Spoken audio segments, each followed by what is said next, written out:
Alright, so magandang hapon sa inyong lahat. Ngayon nandito kami sa lugar ng Gandara.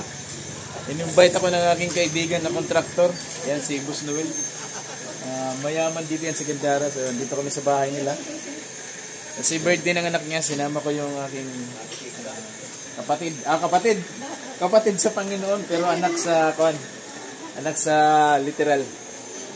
Ayan, so dito yung yung handaan dito gaganapin sa covered court. Dahil malaki yung bahay nila pero hindi pa rin kasi siguro marami silang nakita. Yung bahay nila mga 3-story yata to. So dito kami ngayon. Nagagaling lang nito sa US pala. Aking kaibigan. So contractor to ng Samar. Kaya mayroon siyang mga dyan. Mga tawag nito roofings. Yan. Ito yung bahay niya. Maganda yung bahay. So, siya ang boss namin. Boss. Yan, siya ang boss namin. Mayroon kasi kayong mga project na mga undone project. Hindi pa natatapos. Mga unfinished project. Ngayon, dumating siya galing ng US. Mga siguro 1 week pa lang dito yan. Kaya pinapunta ko. Dahil birthday ng kanyang anak. Ayan, sinama ko yung aking partner in crime. Si Pastor Alan. At siyempre yung aking minamahal na anak. Ayan, so bye-bye. Right, so amoy nito balay ni Pastor Noel. Ayan, nanto yan. Tapos si anak.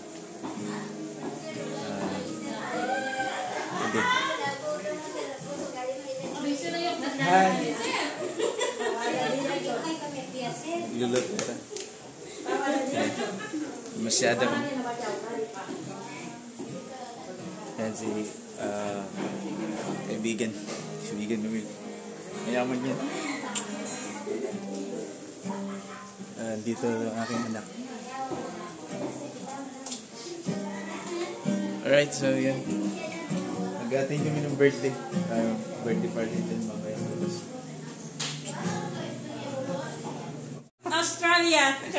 From Australia pala. Ayan, so nagluluto sila. Busy sila talaga rito. Nakaka-istorbo lang kami. Hindi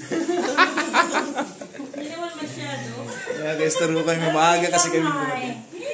Ayan, so nangingi ako ng ayan. Siya yung tumira ng Tumira ka, no? Tumira ng pier ng alin. Pier ng alin. Pier ng Manggino. Ayan. Ay, tupi mo yun. Ako naman yung tera-tera. Siyang tumira ng piero, no? Ako naman yung tera-tera. Ba.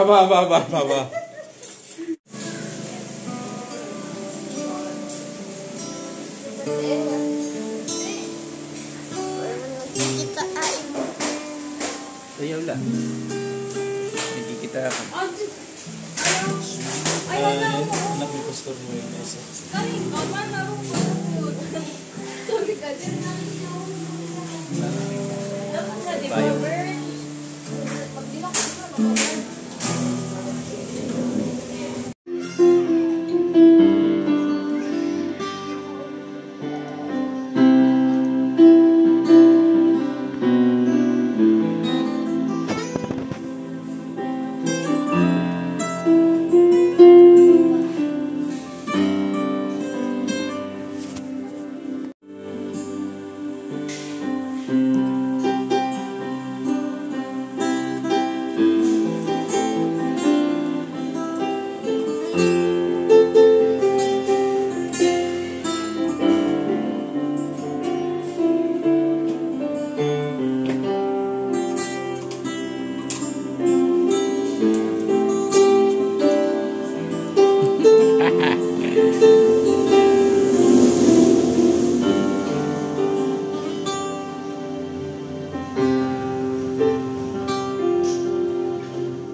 Ano, Chab? O pwede mo atid dyan na ano?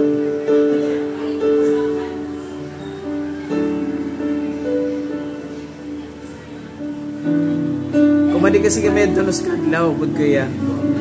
Papatod ko unta kami. Pamati ko ito pa, makadali. Bagulat yan eh, baro.